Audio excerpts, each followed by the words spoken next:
Сайн байцгаана өрхөн үзэгчтэй. Өв соёлын цалиг нэвтрүүлэг маань энэ удаагийн дугаар эхлэж байна. Монгол хүн байхын үндэс болсон босоо монгол бичгийг урлаг болгож хөгжүүлсэн уран бичлэгтэн ган зураг маань энэ удаагийн дугаарт урилгыг минь хүлээж аваад оролцож байгаамаа. За танд энэ өдрийн мэндийг хүргэе. Та сайхан намарч байна уу? За энэ өдрийн мэнд хүргэе. Сайхан намарч байна. Тарган тавтаа сайхан намарч байна. Сайхан. За намар ер нь уран бүтээлч хүмүүст намрын үйлрэл их тийм бас нэг уран бүтээлийн их тийм нэг бас нэг сэтэл өгдөг. Энэ босоо монгол бичгээр тэрэндээ уран бичлэгээр ингээд уран бүтээлд тойрдог хүний хувьд намрын үйлрэл ямар үйлрэл вэ? Тэ намрын үйлрэл та хамаг байгаль дэлхий өнгөө солиод л шаарлаад нэг удлын сайхан үйлрэл одоо бот зэргийн тийм өнөгтэй. Тэгээд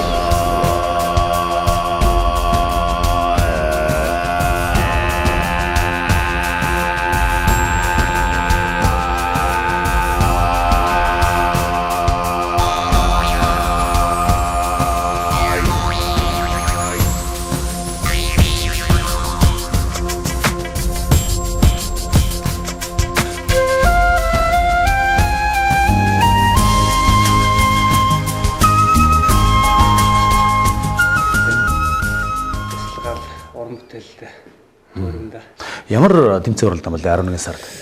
11 сарын тэмцээн маань Мөнх тэнгэрийн бичих нэртэй жил болгон уламжлалт болоод зохион байгуулагдаж байгаа. Уран бичээчдийн Монгол уран бичээчдийн одоо нэгдсэн тийм наадам найр шүү дээ. Уран бичлэгийн бүтээлүүдээ одоо сайхан үзэсгэлэн дээр тавина. Уран бичлэгийн үзүүлбэр үзүүлээд тэгээ урлаг соёлынхан аваачаад ингээд сайхан. Одоо сүүлийн үед залуучууд уран бичлэгээд суралцж байгаа багш нар хүүхдүүдэд бол их төлхөө оролцож байгаа. Анх бол уран бүтээлчд оролцож бүтээлээ өгдөг. За манай монгол залуучууд энэ уран бичлэгийг хэр сонирхож байна сүүлийн үед? Ер нь бол нэг үе бодоход маш их сайхан сонирхож байна. 10 жилийн сургалтандаа бас монгол бичгээ заагаад эхэлчихсэн. Зарим нэлээдэн Улаанбаатарын сургуулиуд уран бичлэгийн тусгай ангиуд хичээлж байна. Багш нар өөрсдөө бас монгол уран бичлэгээ сураад тэгээ шавнартаа бас өвлүүлэн үлдээж. Тийм цаашаалтай сайхан. Уран бичлэгийн урлагийн одоо яг үндэс өөр нь манай босоо монгол бичгчүүд тийм ээ. Босоо монгол бичгээл одоо уран тансаг болгож урлаг болгоод байгаа зү. Тий. Одоо тэгээд бас манай монголчууд одоо төр засгаас ч гэсэн уран монгол бичгийг бас дэмжиж одоо төрийн албанд орж байгаа хүмүүс заавал монгол бичгийг мэддэг байх хэрэгтэй гэсэн нэг тийм одоо мөрдөх журам гаргаад байгаа шүү дээ. Тий. Одоо их нэг сараас юм уу да төрийн албан агчдыг одоо монгол бичгийн шалгалт авах юм шиг байл. Тий тийм юм явж илээ. Би ч бас дотроо баярлаад байгаа. Ер нь ингээд төрийн албан агчд нь монгол бичгийг мэддэг байж ингээд цаашаа одоо яг олон нийтийн хэрэглээ талаас нь тэр хүмүүс маань цаашаа ингээд үлгэр дуурал үзүүлнэ шүү дээ одоо нийгэмдээ тийм ээ. Тийм болохоор энэ бол маш зөв зүйтэй байгаа юм гэж бодож байгаа шүү дээ. Уран бичлэлтийг минь одоо монголчууд ихэнх одоо яг уран бичлэлт гэж ойлгохоор л одоо монголчууд хамгийн түрүү талхайд нь суудаг юм бол каллиграф гэдэг байгаа шүү дээ. Тий. Нэг монгол одоо хэлэнд хөрвүүлсэн уран бичлэлт уран бичлэг гэж ярих уу? Каллиграф яг манайхан тэгээд олон улсын нэршлэр нэрлэж байхгүй. Олон улсын нэршлэр нь каллиграфигээр зүгээр гой сайхан уран яруу бичгэл гэсэн утгатай байхгүй орчуулах юм бол. Тэнд орчуулах юм бол уран бичлэг л гэж. Бичлэг гэж орчуулж байна уу? Гой уран бичих сайхан бичгэл гэсэн үг шүү дээ. Олон улсын нэршил нь каллиграф гэж. Тэгэхээр энэ бас олон улсад бас улс үндэстэн болгол өөрийнхөө бичих соёлыг бас ингэ урнаар бичдэг байх нь. Олон улсын юм одоо өөрийнхөө үндэсний хэл соёлоо урнаар бичих нь тэмцээн уралдаан гэж болдог уу? Яг улс үндэстэн дотроо бас болдог байх. Одоо жишээ нь англи каллиграф гэдэг чинь бас маш том соёл байна те.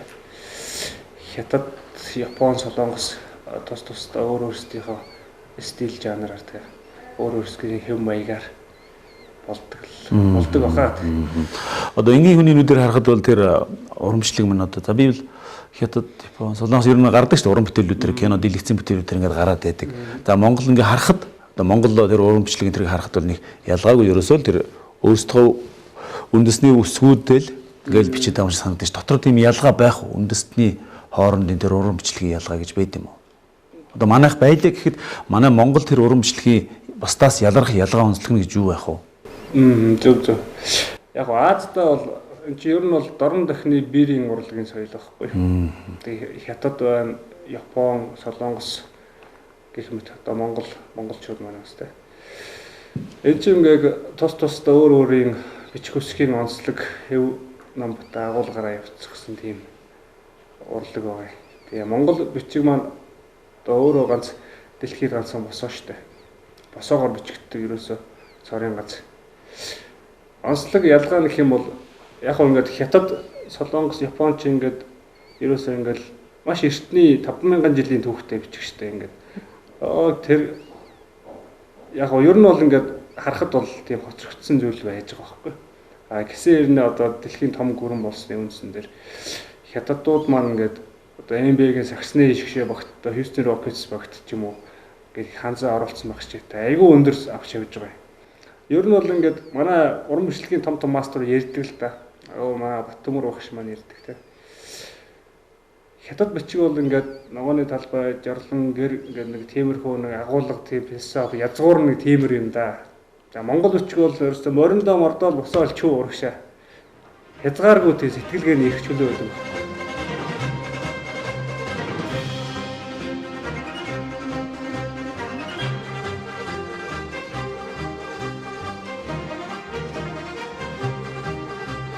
Босоогоор одоо гарын хөдөлгөөний доош нь татах тэгч нь одоо маш сайхан маш хурдтай чөлөөтэй ингээд сэтгэлгээний хувьд маш чөлөөтэй задарч өгдөг. Тийм болохоор ерөөсөө ямар нэгэн хайрцаг нь баригдахгүй ерөөсөө чөлөөтэй сэтгэх тэрүүгээрээ илүү давуу гэж боддог шүү дээ. Тийм мундаг багш нар маш тэгж сайхан ярьдаг те. Монгол бүтээл нь орсон мундаг багш нар тэгж ярьдаг шүү дээ. Тэгэхээр энэ босоо бичгээ одоо бүр урлаг болгож өөртөө авч үлдсэн сайхан өв соёлоо тээгч хүний хувьд бас босоо монгол бичгээ бичиж байгаа юм чинь үндэснийхээ сайхан дээл хуцаар одоо гоёх бас шаардлагатай л байдаг байх та тийм ээ. Өөрийн чинь малгай ингээ хараад байхад яг шонхор малгай гэхэд шонхор малгай биш юм. Одоо хэдийн үед монголчууд хэрэгжилжсэн ч гэдэг юм уу ямар учир утгатай бэлэгдэлтэй юм малгайныхаа бэлэгдлийг тайлбарлавал. Тийм энэ яг манай нэг сайхан уран гартаа ажиллаж байгаа найз маань. Миний нөгөө уран бүтээлийн үзэсгэлэн зориулж надад хийж өгч байсан. Тэгээ би ер нь өөрөө нэг ерөнхийдөө малгайнуудын дондож ер нь ийм малгай надад миний царайны төрх зохих юм байна гэж бодоод өөрөө ингээд зураг гаргаад за нэг иймэрхүү амзааны малгай хийгээд өгч. Тэгээ найзын бас урхан шиг гэсэн байна. Ерөнхийдөө шинээр зохиосон малгай гэсэн үг үү? Тэгээ ерөнхийдөө шинээр зохиосон гэх юм уу. Тэгээ яг уламжилт малгай Монгол малгайны хэв шинжийг явуулсан. Тийм зохиол. Мөнхийн зогсошгүй эрчим хүч. Зогсошгүй тойргийг бэлэгдсэн. Хасыг бас үзэндээ зөөсөн байна л да. Энэ ямар учиртай юм бэ? Энэ ч мөнхийн одоо зогсолтгүй эрх хүч. Одоо энийг бас зүгээ явуулж хад. Бас нэг хар энергиас хамгаалдаг болж мэдэгдэж зүгдэх юм уу?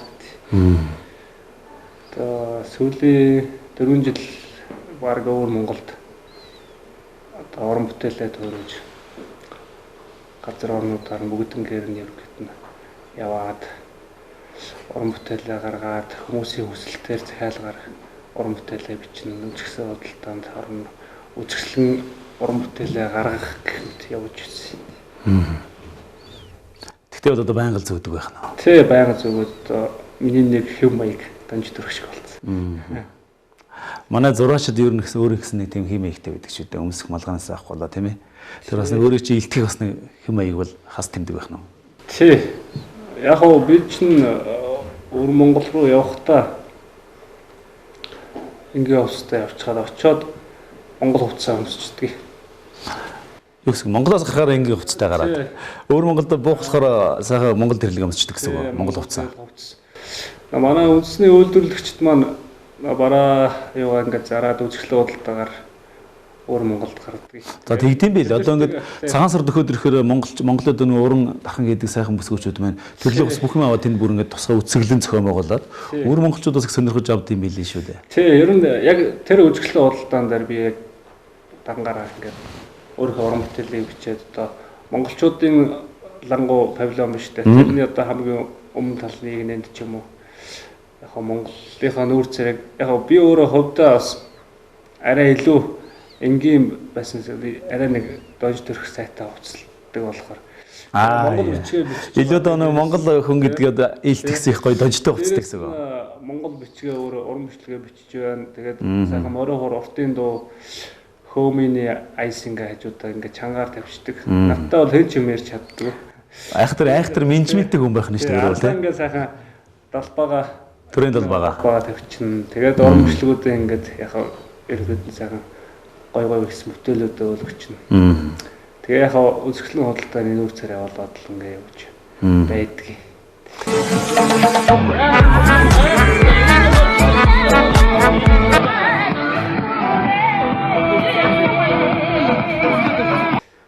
Босоо Монгол бичгийг одоо урлаг болгоно гэдэг байгаа шүү дээ. Яг тэгээд энэ уран бичлэлтийн урлаг нь гэхээр яах юм? Одоо уран зураач хүн бол одоо энд одоо нэг хайрхныг зурсан. Тэр бол урлаг болчихж байгаа тийм ээ. А дараа дахиад нэг отхон тэнгэр хайрхныг гэдэг ч юм уу. Тэр босоо Монгол бичгийн энэ уран бичлэлтийн урлаг нь урлаг гэдээ яриад байгаа шүү дээ. Уран бүтээлбэр тойрооно гэдэг байгаа.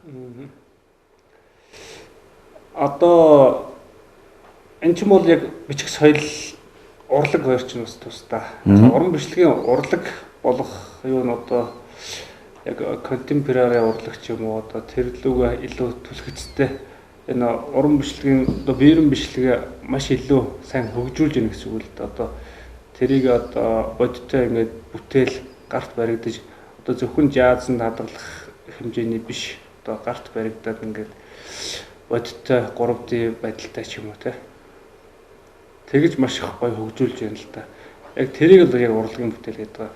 Одоо яг хөө жазанд хэлсэн одоо хувийн тухайн сэтгэлийг шингээсэн уран бүтээлүүд бас бол урлаг гэж яг уу. Урлаг л гэж яг. Одоо хүний нэрийг ингээд уран бичлэлээр бичвэл тэр бас урлагийн төрөл. Уран бүтээл гэж явчих уу? Тий, уран бүтээл гэж яг. Багч гэсэн тэр жижиг хүнд бэлгэлсэн ч гэсэн тэр чинь бас хувийн ухаан оюун ухаан бас зацуулж байгаа шүү дээ. Тэгэхээр уран бүтээл бол авчих тий. Уран бүтээл, урлагийн бүтээл гэдэг маань бас арай тийм уран бүтээлч сэтгэлгээтэй хүмүүсийн маань ур ухааныг шингэж гаргасан. Одоо бичлэгийн одоо зэрэг одоо олон жил бичсэн одоо дөнгөж сурсан хүн энтрийн ялгаа нь бас тэн дээр харагдана. Мэдээж тэглэг байна. Энгийн хүн харахад бол ялгааг нь олж харах. Ялгадаад ахгүй. Яг дотроо бол нарийн ингээд цензур тавих юм бол байдаг л баг л та тийм мэргэжлийн хэмжээний ингээд. Энэ босоо Монгол бичиг гарснаас хойш хэдийн хугацаанд нэмэр бүр ингэж одоо урлаг болтлоо хөгжиж уран бичлэлд үүссэн юм бэ? Монголд бол одоо 90-ад оноос хойш ер нь бол манай зураачид бол хөгжүүлж ирсэн тий. Зураач хүмүүс үү? Тий, манай уран зураачид бичгийн бас эрдэмтэй хүмүүс маань байна тий. 2000-ад оноос эхлээд ер нь бол яг уран бичлэгийг манай яг зураач одоо хүүхдийн ордны багш Жалаараа Батбаяр багш маань тий. Агуу Баттөмөр зураач ах манай.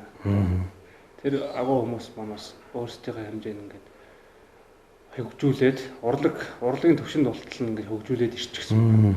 Одоо ингээд одоо дараагийн үеийн төлөөллүүд манаас тий. Одоо яг бидний үе гэх юм бол яг дунд үедээ ороо явж байгаа. Одоо залуу үе маань бас гараад хүч төрөө гараад ирж байна шүү дээ тий. Тэрнээс доор одоо хүүхдүүд маань ч бас мундаг болж байна.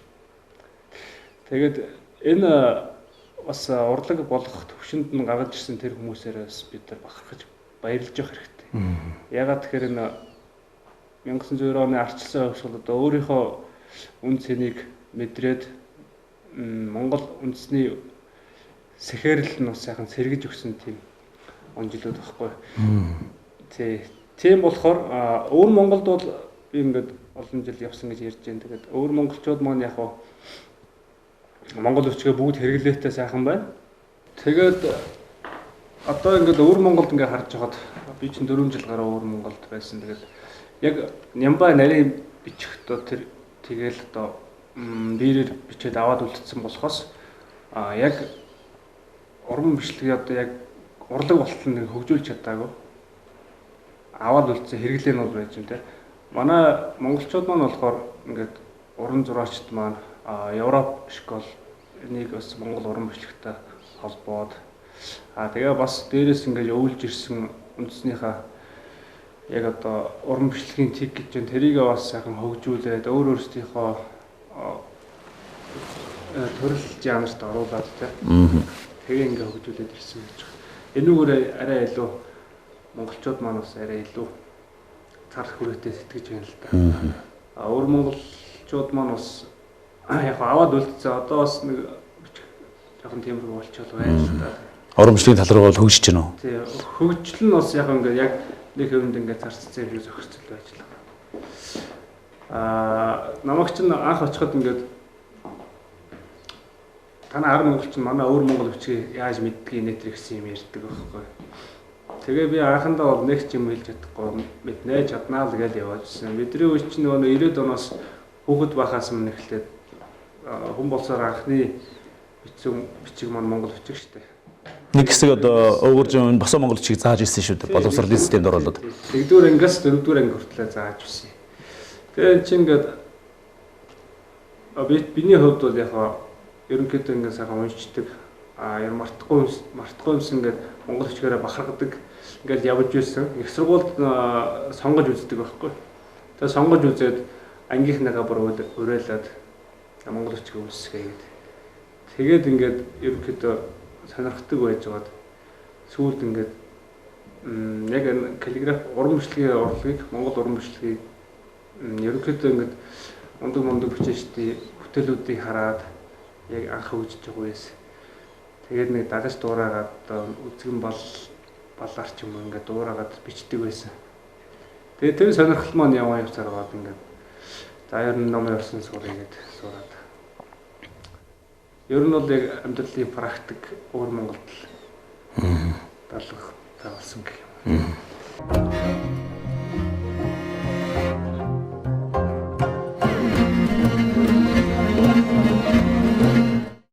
Тасаа ярьжсэн Монгол босоо монгол бичиг тэр уран бичлэгийн цар хүрээ бол одоо юунд ч баригдчихгүй.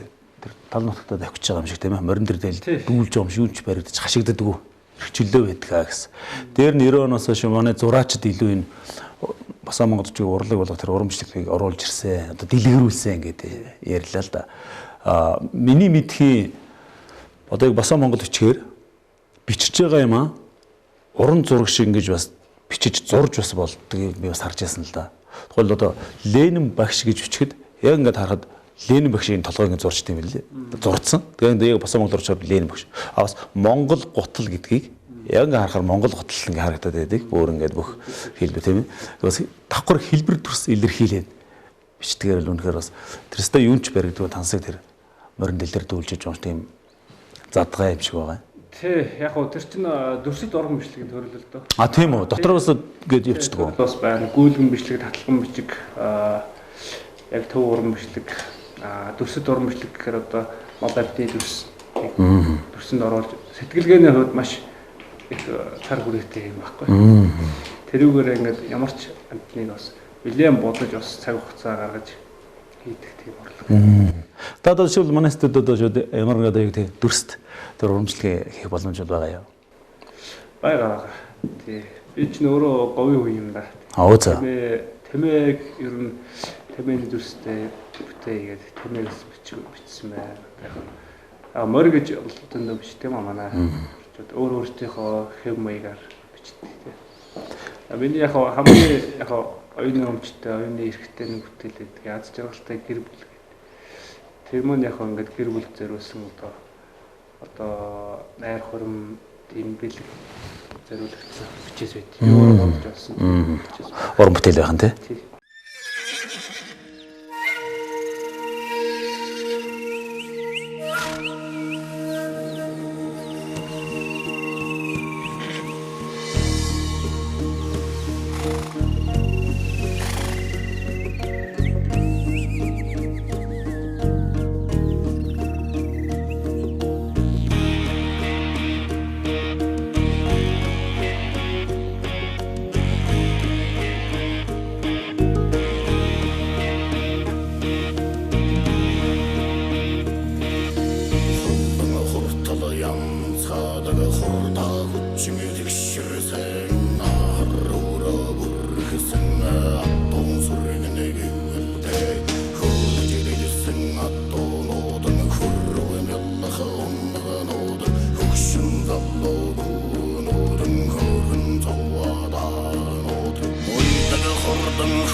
За энэ яг ингээд харахад бол тэмээний дүрс юм те. Ингээд тэмээ гэсэн. Таны сая ингээд хоёулаа сайхан бичлээ штэ. Тий.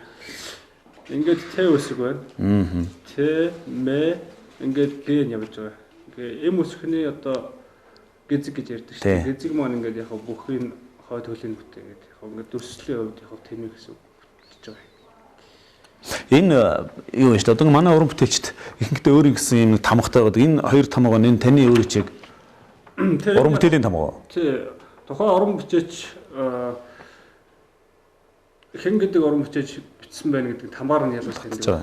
За тухайлбал юу гэсэн тамга? Энэ яг ганц зэргийн тамга л гэж. За дээдлийнх дөрвөлж. Энэ яг гоёлын тамга тий. Мөнх тэнгэр гэсэн үг. Мөнх тэнгэрийн дор ганц зэрэг өчөөч гэж байна. Бас яхтар гүн бэлгэлтэй байгаа юм тийм ээ. Мөнх тэнгэрээс доошоо буух босоо Монгол бичгээ ганц зэрэг бичиж өвсөйл болов үлдээвэ гэсэн бэлгэлийг одоо сайхан тамгалдаг байх нь шүү дээ. За бас морин уур гэж сайхан бичсэн. Монголчууд одоо төрийн сүлдэндээ өргөж дээдлсэн. Хороогийн жиргал зовлон хоёрхан чигсэн тогтаасан хосгийн нэгэн овг Азийн цэшин нутагтай гэдэг шиг. Морин хуураа бас ингэ сайхан. Морин хуурыг манай дүрс дурамжлаг бичдэг ер нь уран бүтээч хүмүүс манаас өөр өөрөөр дүрсэлдэг. Энэ яг миний өөрийн дүрсэл. Яг л таних. Дахин давтагдчихгүй. Энэ яг ингээд гидсэн ингээд моо усг болж байгаа. Ингээд гизэг нь байна те. Ри ингээд морин хугуур гэдэг. Энэ ингээд жогцсыг бас хийж байна те. Яалч ингээд нэрээ ингээд харахаар уран бүтээл болж харагдаж байна л да. Нөгөө босоо Монгол гэж ийм ингээд хансаг сайхан дүрс илэрхийлээд ийм гүн бэлэгдэл агуулна гэдэг яалч бол уран бүтээл л юм байна л да. Тэгээ яг энэ дээр нь миний хувьд бол яг ингээд нэг ойл чимэглэлийн маягаар ингээд хээ угалт хийж болдгийг. Тэгээд бүрээ бүтээлгээд өрөөд тэгвэл болно. Энэ бас ингээд бичсэн ч гэсэн бас өөрөө сайхан бүтээл шүү дээ. Яг хөвгөний нүдний ур, гарын ур, ухааны ур гарцуулагдаж бас хийж зүйл болох. Таны бүтээлүүдээс уран бүтээлүүдээс хамгийн их одоо тархич мэйцсэн зүрхнээс ч ундарсан бүтээл гэвэл юу байх вэ? За ер нь миний өөрийн зохиосон дөрөв ярьсан даа наад сургалтай гэр бүл одоо гэр бүл зориулаад ерөөлийн үгийг бичээд ингээд Монгол гэрээс Монгол хүмүүс ч Монгол гэртэл аж төрж нүүдэлчин соёлтой хүмүүс шүү дээ. Тэгээд Монгол гэр дотор ингээд нэрсийн бичээд нэг тийм юм бодоол яваадсэн. Тэгээд чинь 5 жил бодоод одоо бүр яг төгс шатанд орсон гэх юм уу те. Ингээ хийгээл яваадсэн. Манай нэвтрүүлгийн зорилго таны зорилго хоёр л одоо нэг огтл зориг гэж байна л да. Энэ өв соёлыг л залуу үед дараагийн Монгол үедээ өвлүүлэн үлдээх, зааж сургах гэдэг байгаа. Тэгэхээр одоо манай нэвтрүүлгийг магадгүй үзэж байгаа энэ уран бичлэгээр бас нэг үзэх юмсан гэсэн хүүхд багчууд байж магадгүй. Тэгвэл манай Монгол улс Улаанбаатар хотод ч юм орон нутгад энэ босоо монголчиг гэж урлаг болгосон уран бичлэгийн ийм сургалтууд байд юм уу? Байна зөндөө шүү дээ. Манай МОС-д одоо Хосоён гээд Монгол Улсын их сургуульд Хосоён гээд уран бичлэг зааж байна. Манай Алтан туяа багш маань Чомо багш одоо гарын шав шүү дээ. За Чомо багш л одоо нөгөө дэх үед нөгөө Монголын үндэсний телевизээр босоо монголчиг заадаг байсан багш шүү дээ.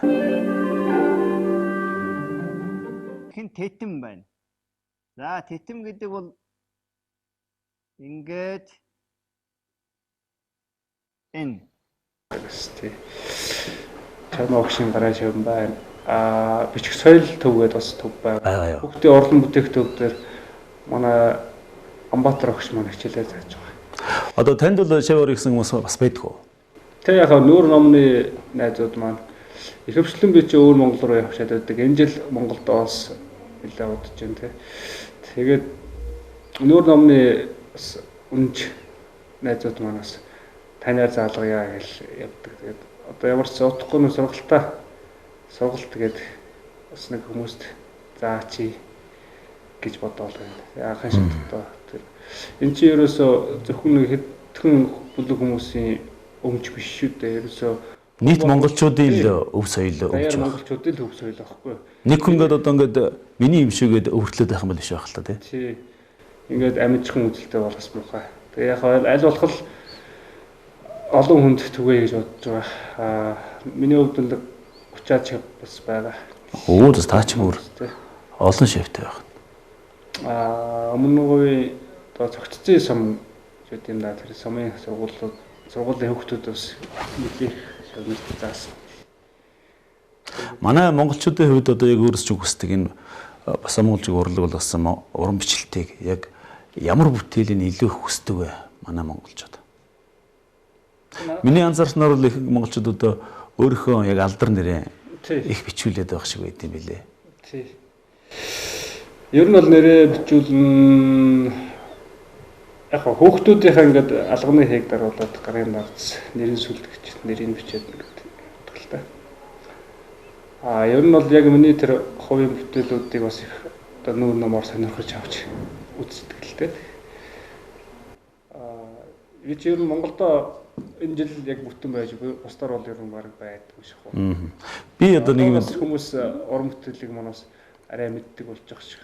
Би бас нэг юм их баяртай байгаа юм л да. Энэ дэлхийг одоо дөргөөс саяхтар энэ хөл хорой цар тахлын үед одоо гадагшаа явсан. Одоо авиастай чадaltaй 90 намтагдсан тэр Монгол залуучууд маань эх орондоо эргэж ирээд ингээд байгаад байгаа юм. Их сайхан бахархав штэ. Нэг талдаа одоо нэг алдаан дээрээс бас дахиад нэг оноо аваад байгаа юм шиг их сайхан тийм юм тохиогод байгаа юм л та. Тэр ч дор дайцаа одоо ингээд Монголдо бас хэсэг саатаж байгаа юм байна. Тий, одоо ер нь бол Монголдо бас цаашдаа уран бүтээл хийгээд ингээд сайхан явах гэж бодоод байгаа.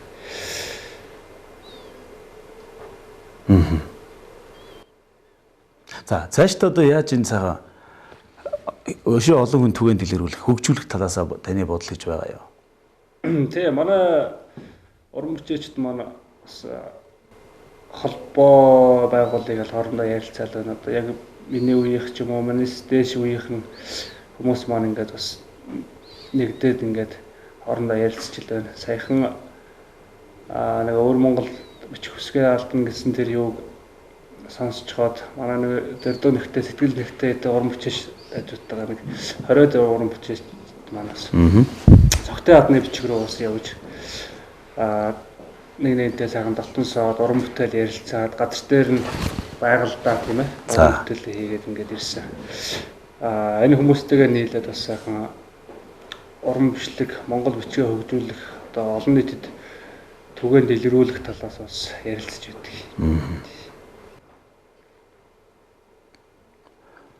Та зүүдэндээ яг энэ өөрийнхөө уран бүтээлээр зүүдэлжсэн тохиолдол байдгүй. Уран бичлэлтийг. За бүр амар онгод тэнгэр орхон ч юм байна. Яг нөгөө өвөр Монголд бол яг нэг үзэсгэлэн худалдаа юм дээр ингээд өдөржингөө бичдэг байхгүй гэж юусэн. Өвөр монголчууд маань ингээд яг газар дээр яг хүн ингээд яг үндэснийхээ ховцтой тэгээд яг Монгол ахуйтай тэгээд дээрэс нь ар монгол хүн бичиж нэхэр аюу гоё маш өндөр хөврлэж явдаг байхгүй. Тэгээд би бол ерөөсө байнга ингэ бичээстэй. Тэгэл хүмүүс чинь ингээд маш их дуртай маш дээдлж ингэж хүлээж авдаг байхгүй. Айдас аваад л. Айдас аваад гардаж авах. Тэг яг байнга өдөржингөө юм бичсэн үн чинь шөнө зүүд мөдөнд орно л даа бас. Бас нэг ийм хөдөлгөөн өсдөг ч юм уус тэ. Тиймэрхүү ёс байж л идэг. Тэрнээс нэг зүйлийг бас эрхэмлэн үсэх гэдэг юм л да. Өв соёлоо бас үлдээх манай нэвтрүүлгийн нэрийг та бичиж өгөөч. Таны бичсэн дэрхүү одоо энэ уран бичлэг бол үеийн үед манай цэнхэр дэлгэцээр айл болгоны саймарт байх цэнхэр дэлгэцээр бас гарч явах юм. Тэгэлгүй яг өв соёлын цэдэг гэж сайхан нэвтрүүлэг байна тийм ээ. Тэгээ яг одоо над шиг ч юм уу над шиг үзэл бодолтой юм зөндөө хүмүүс байгаа. Монголчууд бол ер нь бол үеийн үед хэд орчин үеидсэн ч гэсэн бас зүр сэтгэлдээ бас өв соёлоо бас тээж явдаг ард түмэн гэж боддог. ийм сайхан нэвтрүүлэг хийж байгаа танай хамт олон бас баярлж байна, талархаж байна. Сайхан байна.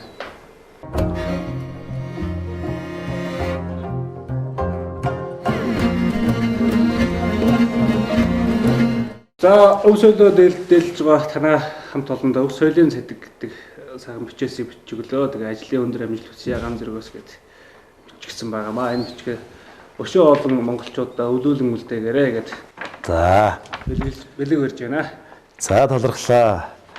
Тэр морин дил дээр зарцсан босоо монгол хүний одоо бас салшгүй нэгэн өв соёл яалч хүн босоо монгол бичгээ. Тэгээд таны сайхан бичсэн бичээс бол манай нэвтрүүлгийн хойморт дандаа байх болно. Манай нэвтрүүлэг дамжуулаад Монгол айл бүрийн хойморт Монгол хүн болгоны миллимет бас дандаа тусаж байх болно. Энэ бичгийг уншсан, энэ бичгийг миллимет хүн болгоны бас Монгол хүн шүү чи гэсэн зайхан тэр тусгалан дандаа очих байхын эрүүлэг бас өгсөе. За баярлалаа танд. За тэгээд босоо Монгол бичгийг ингэж эрхэмлэн дээдэлж бас сурж төвөн дэлгэрүүлж заасруулж байгаа таны ажилд амжилт хүсье. За баярлалаа. Танай хамт олон бас ажлын өндөр амжилт хүсье. Баярлалаа хэрхэн үзэгчтэй. Энэ удаагийн дугаар маань энэ хүрээнд өндөрлөж байна. Тэнгэрээс үнсэн газрын жирүүн шингэсэн босоо Монгол бичгийн нэгэн төлөөлөгч өнөөдрийнхөө нэвтрүүлгээр урин залж орууллаа. Дараагийн нэвтрүүлгээр дахин уулзцгаая.